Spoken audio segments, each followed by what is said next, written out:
Welcome back to Andertons TV. I have Fluff in the house. Is this the first time you've been to Andertons? It is. You've been on videos where we've been at the NAMM show and stuff with us. Yep, I did drive by here once on tour and my bandmates refused to let me stop in. Oh. So we literally drove by on the way to going to France or something. Yep. Well, Ryan and I have been reminiscing for... because we're pretty, you know, we've spent most of our lives in and around music and music industry, and obviously, you know, both been doing YouTube a long time. So it's been a really cool hang of just, and it's nice because I think we share lots of similar opinions about gear and sound and music and stuff. So it's been a cool hang, and I'm sure we'll get sidetracked with stuff like that it's gonna happen. This video. The exciting news is that you have collaborated with the guys at Warm Audio to do your take of a Tube Screamer. That's right. And I'm kind of like, I suppose, I admit over the last year or two, I'm a bit worn out of just like, you know, here's my version of a Tube Screamer. Yeah, no, I get that. So I'm here to have my mind changed that there is another version of a Tube Screamer. So we're going to kind of do three things here. The video you've probably seen a million times for a Tube Screamer, right, is how do you take a Tube Screamer or a Tube Screamer clone and you put it into a front of a JCM 800 and it does a thing and it does an amazing thing and it's all cool. Yep. So we're going to do that. It is cool. What you've probably seen less is, does it have a similar impact if you have a solid state amp like the Katana? So we've got the Katana on its crunch channel. Does it do that? And then in some sort of, you know, Daz challenge, do you have Daz washing powder in America? No. No, okay. This was a 1980s TV commercial where a guy would turn up and ask a housewife if she would swap 2 packets of her old washing powder for one of this new super duper Daz washing powder. So in some sort of a Daz challenge. Oh, has this been a surprise? Yeah, it has. This is the Dance Doorstep Challenge. All we want to do is show us your whites right now. I've put a Tube Screamer Mini on my new board, and I'm kind of interested to see whether or not the additional features on the FLUFF version are apparent on my board through my amplifier. Great. So we'll put it to the test, right? And hopefully have some fun while we're doing it. We're going to have some fun. We're going to do some testing. We're going to do it all. And Fluff is here for the day, so stay tuned because we'll also get Fluff to do his putting his rig together for under £1,000, which will be fun. Yes. And of course, we'll be using your signature Sterling all through this video. So tell me about that first, actually. This is basically so there's 2 different colors. The other one's behind me, the blue sparkle, and basically this is an actualized version of what were my old tour guitars, my custom Music Man guitars for a much better price point, a third of the cost. But they come stock basically with the mods that I would make for guitars, a Duncan JB and a JB Junior in the neck. How can you go wrong with the Duncan JB? It's just the literal goat of all guitar pickups in my opinion because it can do everything from clean stuff to heavy stuff, metal stuff, whatever you want to do. Locking tuners, 25.5-inch scale, and yeah, this is just a... What was the neck pickup? JB Junior. Oh, okay, so you fully JB'd out on that guitar. Yeah, I didn't do a regular Strat pickup, which I had done in my actual Music Mans, but the volume difference when switching, even under gain, it was too severe. What is your understanding of what JB stands for? I thought it was Jeff Beck. Yeah. But it's not, apparently. Officially, this is the... I was hoping you might know, because what I've been told is that it stands for Jazzy Blues.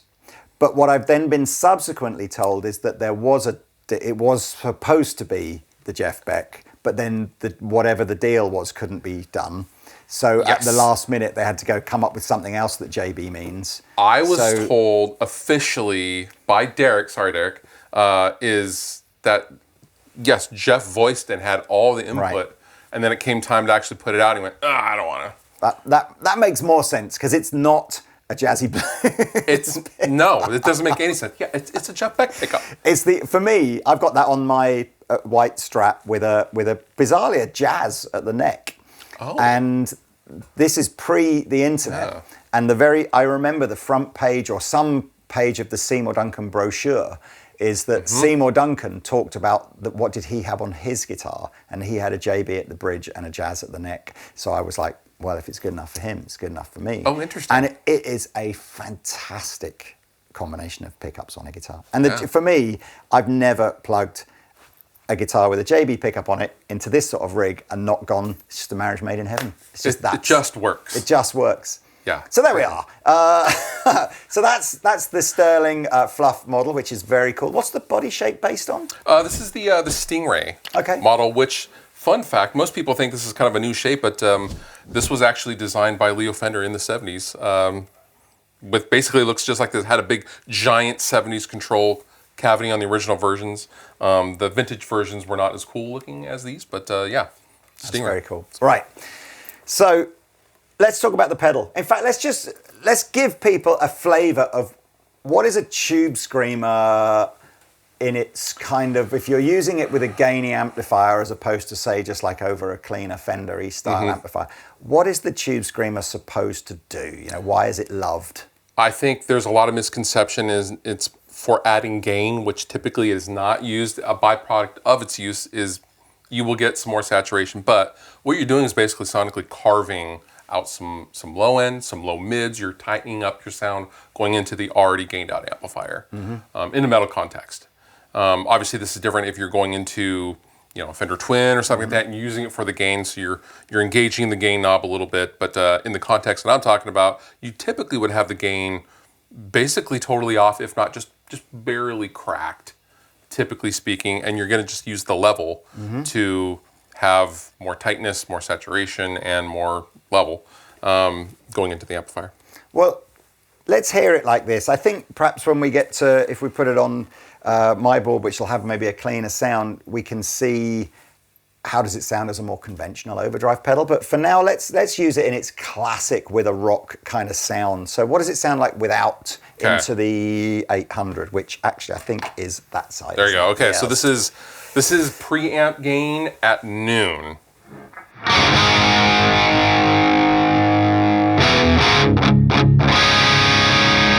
Now, that's a little, this is a JB, all right? So we're goosing it already. That sounds, that's the classic Marshall sound, right? This sounds great. It's great. So with the overdrive, I'm gonna turn it on, and I'm gonna turn the boost off.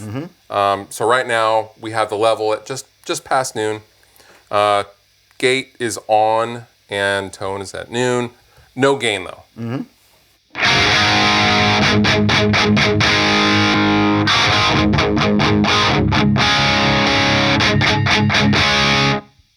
Chunky. Yep. You can hear a little bit more bite, a little bit more gain, right? A little bit tighter. Just in terms of how you've set it at the moment, are we really using any features that you wouldn't get on a normal tube screamer? No, with the exception of the gate. Right. No, not really. Gate, so right now, this is an OD9, essentially speaking. OD9, TS9, whatever. This is just a tube screamer. Okay. So if I want to go ahead and then carve and kind of fine tune to this specific guitar, I would then engage the boost circuit. So the boost circuit, we can either have it pre-gain, post-gain, or just totally off. So typically, this is going to be in pre for this kind of configuration. And this is basically a fixed boost that can sweep from 150 hertz all the way up to 2500 hertz. And so basically in this way, you can kind of fine tune it to your specific guitar. So if you have a Strat, you're gonna probably go a little warmer. If you have an extended 8-string guitar, you'll probably go a little higher and add some more quack and therefore attack. So I'm gonna turn this off. I am always just going, I don't even know what this frequency is. I just go by ear, but let's go ahead and hear it and sweep.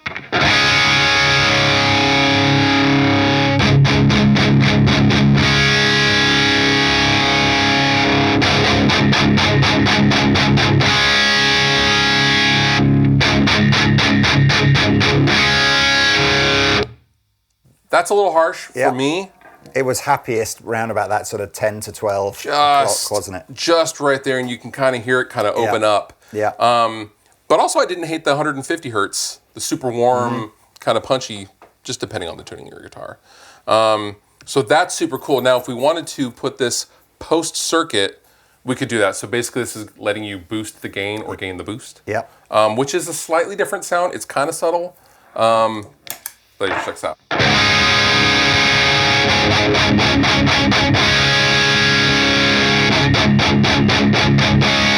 You're gonna have a little bit more top end kind of present. I typically am always having this on the pre. Yeah, I think it's an interesting one, isn't it? That sort of, people who are familiar with gain and amplifiers, and particularly valve stuff, are probably a bit more understanding of this. But once an amplifier, or a circuit rather, starts to distort, the more level you put into it, you just get more distortion, to a point where it's too distorted. Right. So if you're looking for a volume boost of a distorted sound, you need to put that volume boost after the distortion, not before it.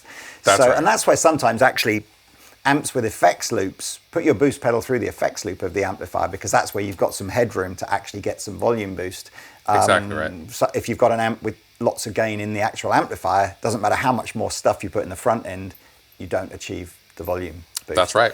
I did like that in its pre-mode around there. Again, I think it's just, as you say, I would worry less technically about what this is doing and more about just going, oh yeah, I like the sound there. That's kind of what I wanted it for. Like we played around with actually having like the hertz call out of like what the frequencies are, but I don't think most people would even care. Yeah. Because again, you should be using your ears, kids. Well, then you get the danger of, oh well, Fluff uses it at 700 hertz, therefore I'm gonna. And actually, no, it's like your guitar, your amp, your playing style will dictate where you need to set this. So. Right. Also with the level, this has much more level than a normal tube screamer. So this right here, it on a normal tube screamer is basically maxed. Okay. So I made this like this specifically for JCM 800s and cleaner amps. Not that an 800's super clean, but generally speaking, if you really wanted to goose something, you can do that. Okay, so the gate is on. Let's hear now how you would chop, like as in stop playing with the gate on.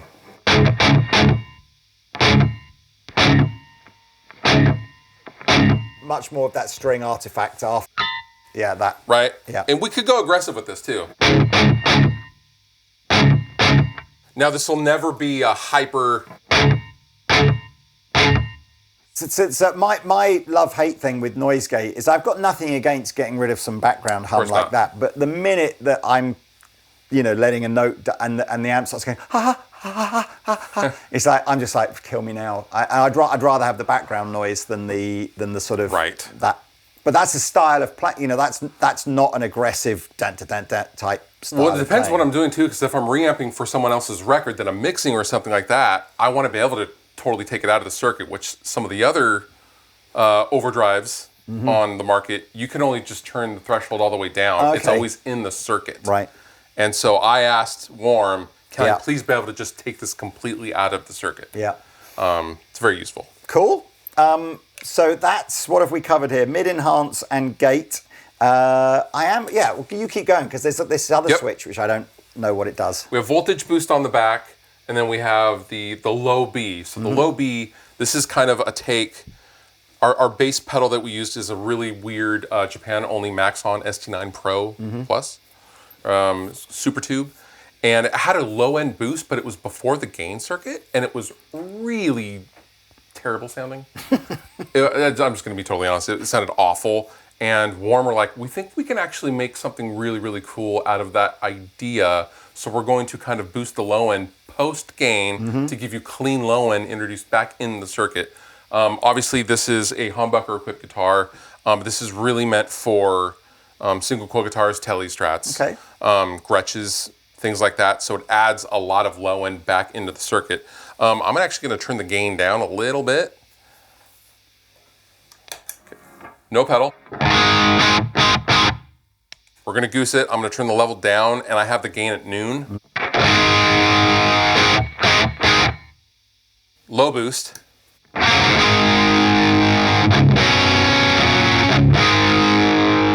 Roll the volume back.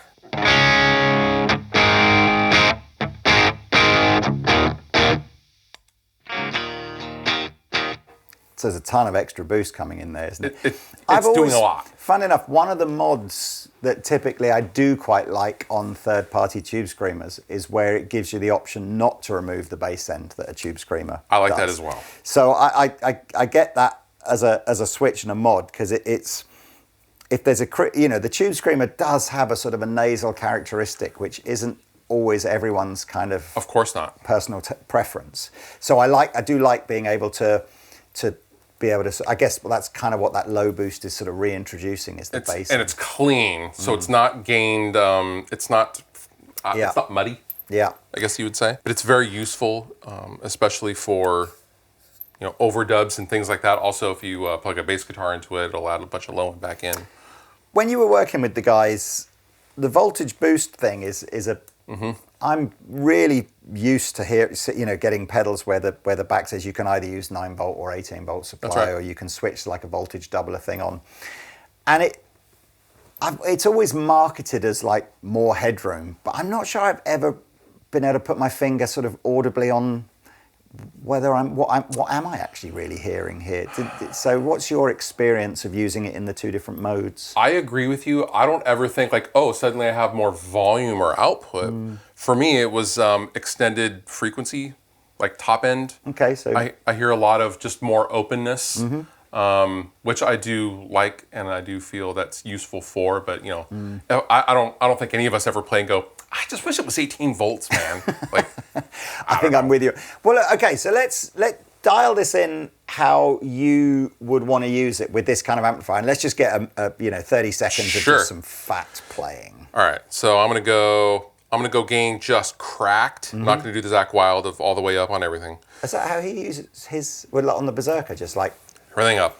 I thought he got a great sound on that. I don't know if anyone great. in the US. He did a Ozzy Osbourne tribute on the Brit Awards with Robbie Williams singing, which I wasn't entirely sure if it was going to be a car crash or not. Sounded pretty His rad. Guitar sound for the main chuggy. Unbelievable.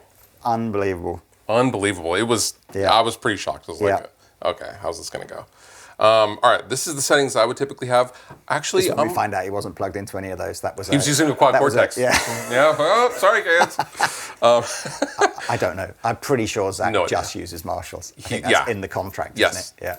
Yeah. Okay, so I'm going to have the volume or the voltage boost on, gate on, gain just cracked. I'm going to have the level pretty high at like 1 o'clock. Interesting. We're going to goose the living daylights out of this amp. Do it.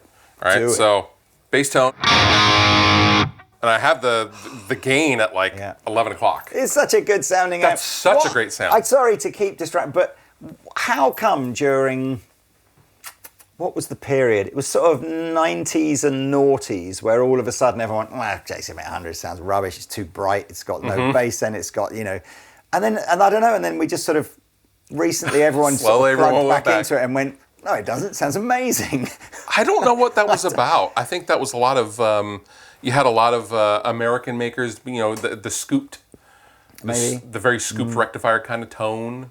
Right? I tell you where I think maybe it did come from is I don't think the JCM800 naturally lends itself to a 1x12 cabinet. I think its perfect partner is a 4x12 or something bigger to just do a bit more. That's an interesting theory. I never thought about that. You're right. Yeah. Okay. But anyway, love JCM800. It's such a good sounding amp. Join us next time for more conspiracy theories with Lee. Okay, this is the bass tone.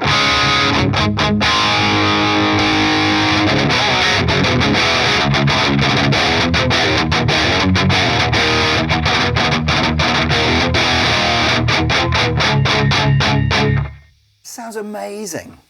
Just chonky. I mean, it's such a simple rig. It's great. Like they just got it right in 1979 or whatever, whenever the first Tube Screamer came out. It's just like, that's it. It's perfect. That amp, that pedal. Yeah, it's great. Great. So I don't think we've done anything, by the way, so far in this video, other than reinforce a generally accepted notion that if you put a Tube Screamer into a JCM800, you get great sound. Groundbreaking, isn't it? Yeah. Can we do the same with a Katana 50, right? Because there's way more of these in the world probably than there are those. So if we had, like I said, I've got gain halfway, volume halfway, EQ pretty flat, a little bit extra bass maybe, on its crunch setting. So what does that sound like?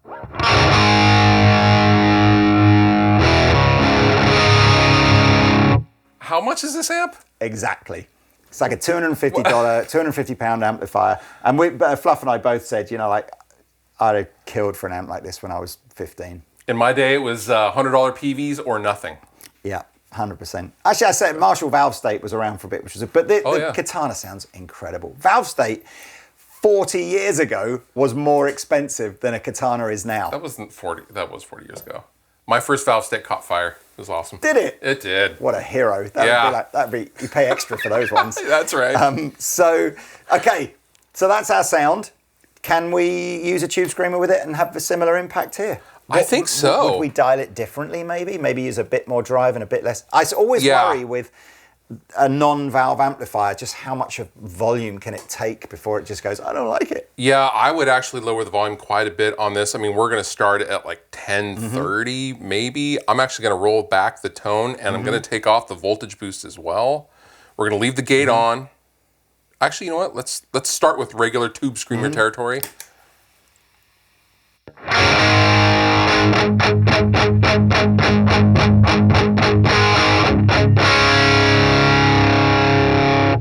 It does the tightening bit well. It does, Hasn't but we really need to tune it. Yeah, we need to, and I think we need to introduce more sizzle as well. I agree. All right, so let's do that.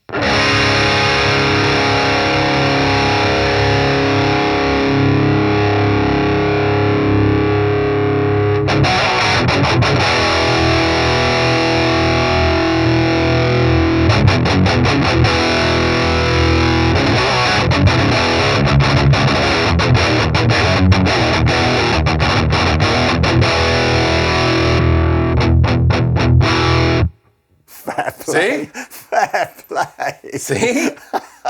Low boost, kids. Don't. That's quite impressive. I mean, you can see on camera, right? You know, like it's a proper David and Goliath kind of matchup here. But if you give this a bit more juice from the pedal and a bit more bass end from the pedal, it sounds great. Is this a 112 or a 110? Yeah, 112, 50 watt. Okay. So this is going to be, I mean, this cabinet and this speaker is inherently slightly more quackier, and we're compensating with that by dialing back the tone and just giving it that low boost. That's the second time you've used that reference. Qual. Yeah. Qual. That's how we hear that frequency, that low mid kind of qual. It's fine. Technical terms with fluff. We will add that into the Oxford Dictionary next year. All right, so that sounds good. I mean, I'd record a record with that tone. I mean, why wouldn't you? Right? That's It's a ridiculous, and no wonder it's so popular. It's a ridiculously good sounding amplifier for the money. We can stay. I think we'll change rig now, so we'll re-mic up because what I can do with my rig is we can have a clean sound and we can look at maybe. Because a lot of players would have used a tube screamer into a Fender amplifier and just use it as a drive pedal, so we can do that. And then we can do the comparison with the actual Ibanez Mini Tube Screamer, which, it's the same three controls as on a big tube screamer. So it's just drive, level, and tone. So it'd be interesting to see what the extra controls here can do. Alrighty, so part 3, I guess, is my board. So my board for 2026 is now using a channel switching amplifier. So these three sounds are just different levels of gain from the amp. Right. No gain, channel 1, and then channel.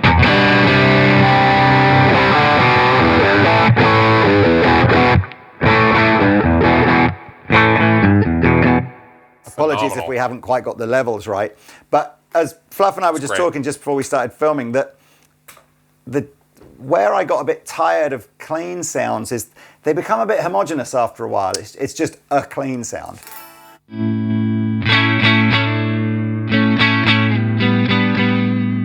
And that kind of clean sound, I don't know, I think eventually every guitar player just goes, I'm a bit bored of whatever I had, no matter how 100%. Good it was. You can only eat prime steak, right, for so long before you go, give me a burger. And then, so channel 1 on the amplifier, or the gain one.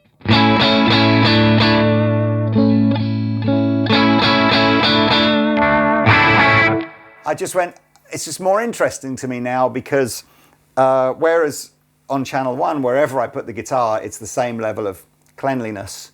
On this channel, it's like, it can be softly picked. Dig it, different pickup.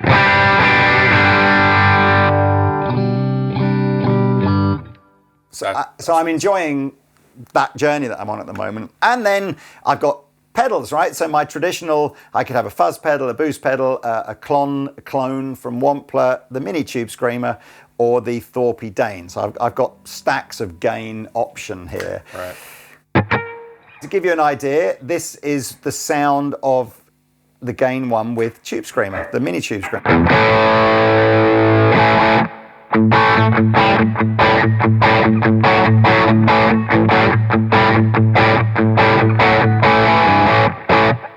Classic rock. But we've plugged it in. So when I hit the boost button on here now, we've rewired it. So we're getting the FLUFF Drive now.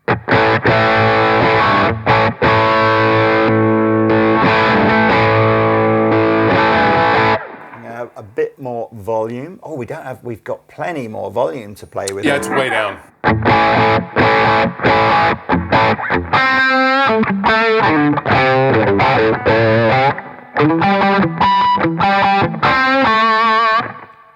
Back to the tube screamer.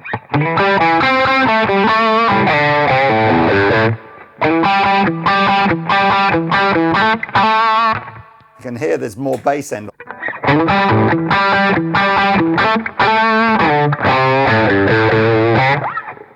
So what I'm really interested to do with yours, so we had a little bit of playing around before we started here, and actually I ended up preferring this mid-enhance thing, and it's post mode, which surprised me because it's different. Yeah. Yeah, but perhaps you can just switch between the two and.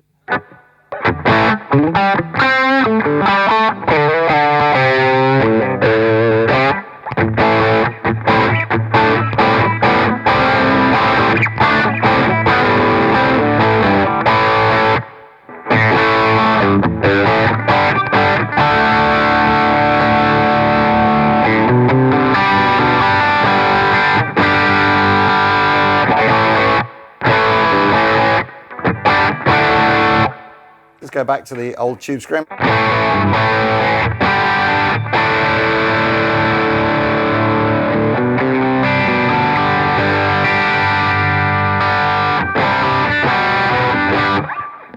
So because this is in post, this is adding additional level.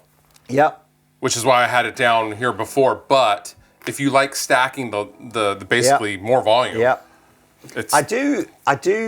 It's really interesting, isn't it? Because none of these pedals sound bad, right? Not at all. They all sound good and they all have their own flavor. And I think as well, the difference between probably 3 of these drive pedals is like 2%. And only guitar players really, I think we obsess, right? It's like the audience isn't hearing what we're chasing for. Not at all. What the audience is hopefully hearing is that when we find what we're chasing for, our expressiveness maybe goes to another level that maybe the audience then, like, oh, that was a great gig. You know, what was it? Right. It was like, well, the wind was blowing in the right direction and my amp was cooking and the pedal was doing a thing. And so what you heard was the sensation I was having is elevated and therefore maybe of course. Then I get to feel what you're feeling. But I think in isolation, if you just recorded like my 4 or 5 different pedals, you'd probably be sitting there going, I'm not sure I can, you know, it's like, does it sound any different? I don't know. Of course. But I think that's a very guitarist thing, isn't it? I agree. One of the other things that was quite nice was I'm a big fan of my Wampler Tumnus. Yeah. And one of the things that obviously normally a tube screamer doesn't really sound like a Wampler Tumnus, although again, with guitar player to guitar player, we're going, it doesn't sound like it. Audience going, sounds pretty similar to me. I get that. But what was quite nice with this sort of mid-enhance thing is you can kind of dial in a little bit of that slightly more clonny mid-range thing. Sure. Not entirely, but so if we go back to so here's the one.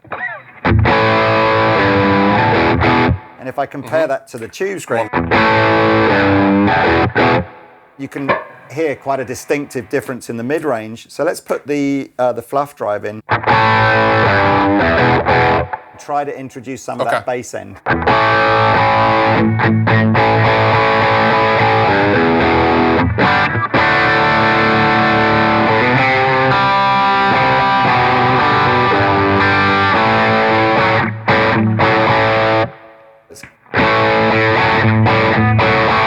Yeah. That's pretty cool. I mean, We're at right around maybe- 200 hertz that Fine. we're giving a boost. So I think we've maybe dialed a bit more gain in now from it, but we've got that. Because we're still in post. Right. Dial it back. So now what we're able to do with that mid thing is we're able to sort of revoice some or reintroduce some of that lower mid range that the Tube Screamer naturally dials Does out. not have, yeah, exactly. And that's...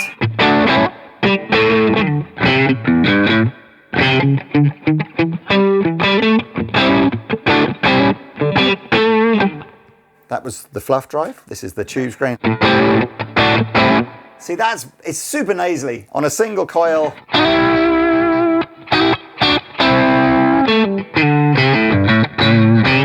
Which 20% of the time I quite like and 80% of the time I don't like.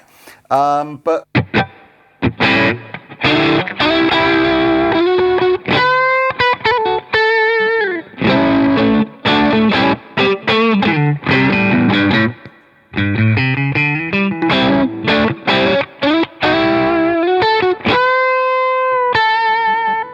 I like it. I like it. So I'm stacking it now with the Dane.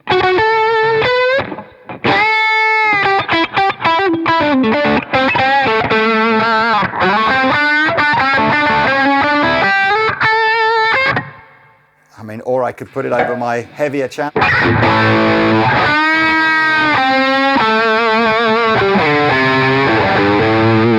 You know what I want to hear? I want to hear you play the heavier channel on this amplifier, but through your guitar and with the noise gate in, and all of like, just go back to that kind of more conventional modern gain sound. So here is All the Dirt, and here.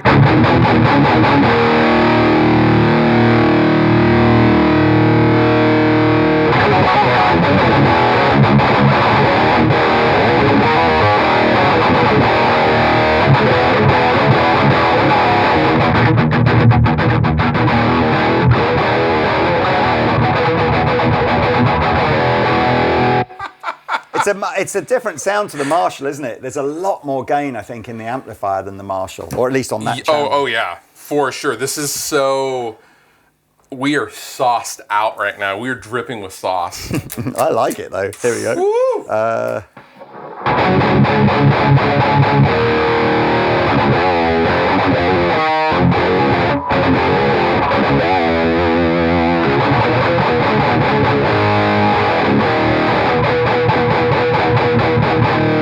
Back to the Tube Screamer.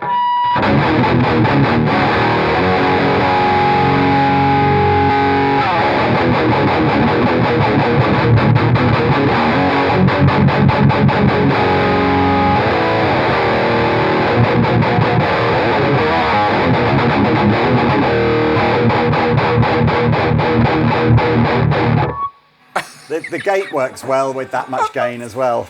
Anyway. That's a good demonstration. I mean, Blasting. I think we've definitely put this pedal through its paces. I like it. I can absolutely see I could find some sounds in this that would. I need to try and make some space on my board. I like it. Thank you. Look, I've been pretty harsh on manufacturers that have just gone, here's my version of a Tube Screamer over the last 2 years. Rightfully so. But I think the mid-enhance and the gate.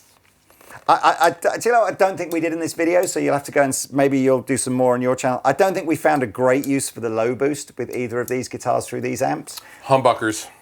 That's the problem, is it? You need a Telecaster style thing, do you? Yeah. So when we were doing this, I had an American Tele at the time, and I would just use that in the bridge position and just kind of go, nope, not yet. Nope, there it is. All right. Well, I mean, that's good to know, right? So there we are. That's the FLUFF Drive. You can purchase one of these from your local friendly warm audio dealer, or preferably Andertons. And the links are below, and they're in stock, and I think they're $199 or pounds. Take your preference. Thank you so much, man. It's been a pleasure. Thanks for having me, man. Well, Thank you. And it's lunchtime, and then choose your rig for £1,000 time after that. So Let's go. Let's go.